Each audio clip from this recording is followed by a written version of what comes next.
I always get anxious whenever I go to sell something online after what happened to me the last time I used Craigslist. It was around 2009, and I was trying to sell a car that I had after getting a new one. After listing it, it didn't take long for me to get a few responses, although only one of them seemed serious about the car. Most of them were just lowballing me offers that I didn't care about. This one guy though, his name was Caleb, and he said that if the car ran, he would give me what I was asking for in cash. We talked back and forth for a while before he explained that he couldn't meet me until after work that day, which wasn't until around 7:30 at night. And even though I didn't want to meet in the dark, I figured that I would be safe in my own home, so I told him to come by whenever he wanted to.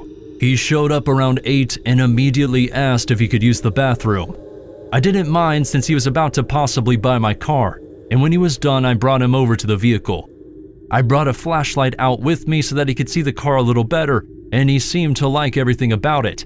We even hopped inside and turned it on so that he could see it start up. But when all was said and done, I could tell by the look on his face that he wasn't going to be buying the car.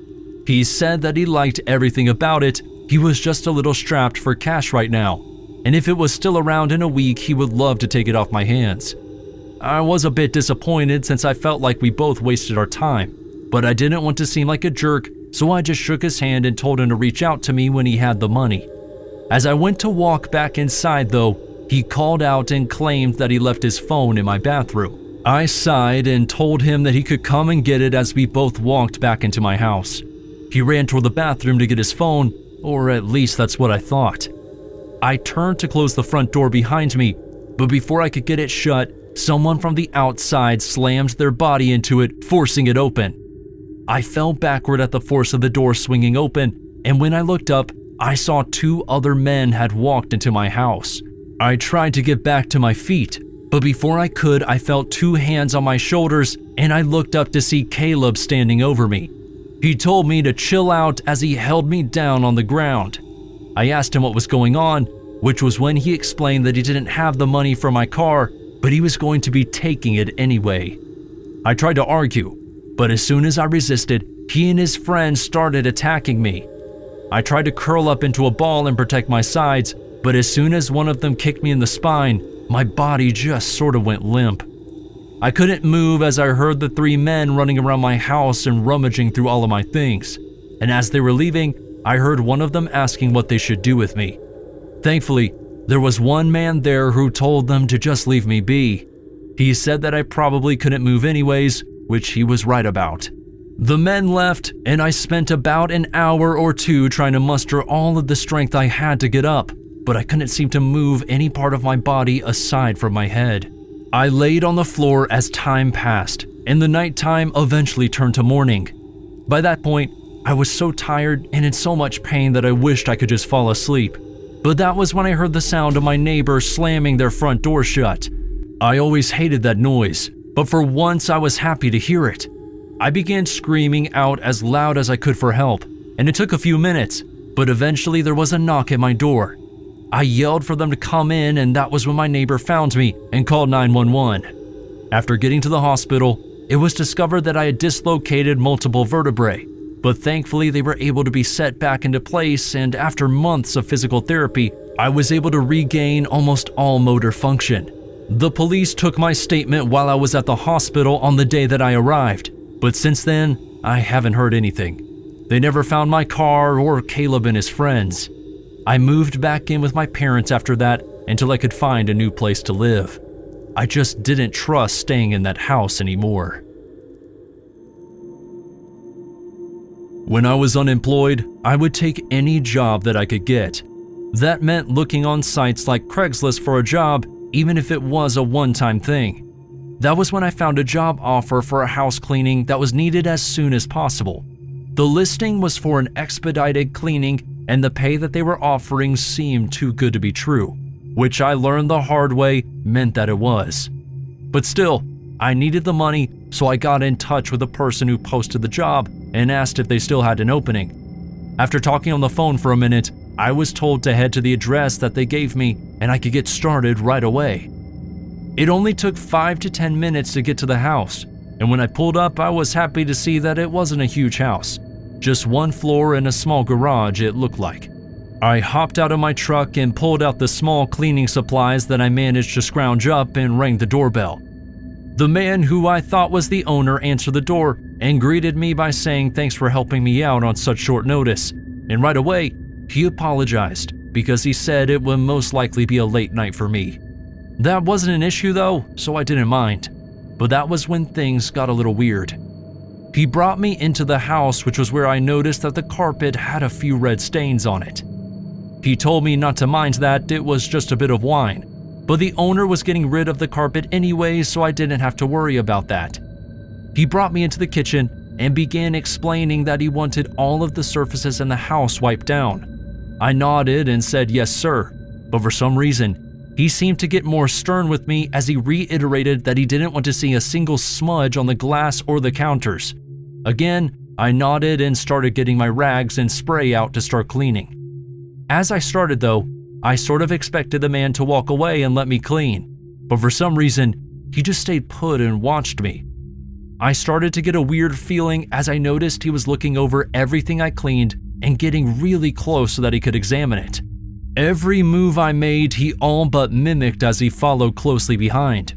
What was really odd though was that he didn't seem interested in small talk at all. I tried starting a few conversations with him, but all he did was nod or shake his head in response. As the day turned to night, I noticed another car pull into the driveway and the man went out to greet whoever it was. He told me to keep cleaning and that he would be back in a minute to check it out, so that's what I did. I kept cleaning, and when the guy came back inside, I asked him who it was and he told me not to ask so many questions. He said it was annoying, but I could tell that he was hiding something. I tried to shake off the strange feeling that I was getting, but I couldn't. Every time I looked at that man, it made me uneasy.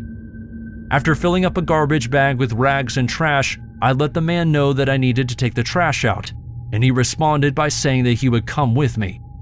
But instead of following me to the trash bin, he stopped right outside the door and began to light a cigarette. I got further and further away from him as I walked past the garage to the bins, but that was when I noticed something. As I walked past the garage, I could see the light was on, and I couldn't help but peer in through the small windows on the door. That was when I saw the car that had pulled up before, and standing next to it was a man who was putting something into the trunk of his car. My eyes widened as I realized what I was looking at. Sticking out of the trunk, I could clearly see a single leg that hadn't been covered. I froze as I heard the man near the front door yelling over to me. I looked back toward the garage and saw that the man inside was now looking at me too. I didn't know what to do, so I took off running.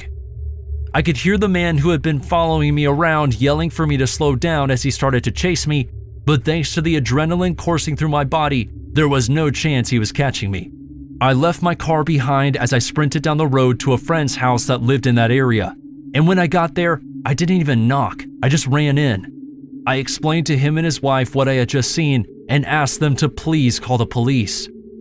The cops arrived and then I sent them to the address where I had worked, where they didn't find anybody. There was no car in the garage, and the only one on the property was my car in the driveway. The officers tried to contact the homeowner, and when they got a hold of him, they found out that it was just his summer house and he hadn't been there all year. At that point, all they could do was look out for the car that I saw in the garage, but as far as I know, it was never found. About 2 years after becoming husband and wife, Marcus and I finally had enough to move out of our apartment and put a down payment on a house of our own. We immediately began contacting the local real estate agents, but eventually found a house through Craigslist that looked really promising. But you know you can't judge a book by its cover, and when I ended up seeing the place for myself, I knew that we shouldn't be using Craigslist anymore. You see, after contacting the owner of the home through the provided email, my husband and I set up a date to go meet with him. However, right before we were about to leave and drive to my property, my husband got called into work. He wanted me to wait for a time that he could come see the house with me, but I told him that I would be fine and that if I needed anything, I would just call him. He was still on edge about it, but he eventually gave in and just told me to be careful. I drove about 40 minutes to the address where the owner told me to meet him, and when I pulled up, I was pleasantly surprised. The outside of the house looked amazing, although the lawn was a bit overgrown. I pulled into the driveway and saw the owner, an elderly man named Franklin, who greeted me and apologized for the state of the yard. He said that he owned a few houses in the county and hadn't visited this one in quite a while. He assured me that he would have the lawn mowed before I signed any papers, but it wasn't that big of a deal. I was just more excited to just see the inside. We made our way up to the front door, and when Franklin went to put his key in and unlock the door, he paused. I looked at him and could tell that something wasn't right, so I asked him what was going on. That's when he said that it was already unlocked. I started to feel a small pit forming in my stomach as I began to worry about going inside. But Franklin said that he's sure he just forgot to lock it that last time he was there, but that didn't calm my nerves. Still, I couldn't just walk away because of a gut feeling, so I decided to enter the house and take a look for myself. As soon as we walked through the door, I could tell that someone had been living there. There was trash everywhere, and half-smoked cigarette butts on the coffee table and floor around it. Franklin was in pure shock, and I could tell that he was getting angry at the thought of someone breaking into his house. He started to look around and call out to see if anyone was still there, but no one responded. I pulled out my phone and began calling my husband to let him know that we might need to look at a different location, and when he heard the trembling in my voice, he could tell that I was scared. And just as he was telling me that he was going to take a break from work and meet me at the house, I heard something that made me jump and almost drop the phone. Coming from above me, I heard the sound of metal rattling, followed by light footsteps. I turned to Franklin to see if he had heard it, and I could tell by his wide eyes that he did. Both of us stared up at the ceiling as I explained to my husband that I heard something in the attic. I told the homeowner that he should call the police, but he was too infuriated to even hear me as he approached that pull-down cord to drop the ladder for the attic. The hinge creaked and the ladder unfolded to a climbable position. Franklin called out one more time before he started climbing up. The upper half of his body disappeared into the darkness of the attic, but before he could climb all the way up, I heard him let out a quick scream before hearing a loud thud. Franklin's body fell off the ladder like it was a rag doll, and I could see right away that he had a wound on the top of his head. I looked up at the top of the ladder and let out a loud scream as I saw a manly face looking back down at me. I ran out of that house as fast as I could and toward my car in the driveway as I called out for my husband, who was still on the phone. I told him to call the cops as I got into my car and turned the key in the ignition. As I pulled out of the driveway, I could see the man who was staring down at me from the attic. He was now standing at the front door looking out at me in the driveway. I pulled out as fast as I could and drove down the road where I found a gas station that I could wait at. My husband called the police and then met me at the gas station where we both waited for them to arrive. We all drove back to the house where they found Franklin still unconscious but alive. He was taken away in an ambulance as the police checked the rest of the home. They didn't find any signs of anyone else inside, but in the attic, they found a set of shackles that seemed to have dried blood on them. I overheard one of the officers saying that they think the house was being used to hold hostages by whoever attacked Franklin. My husband and I decided that we would look elsewhere for a home, and I hadn't been on Craigslist since. I never want to deal with anything like that again.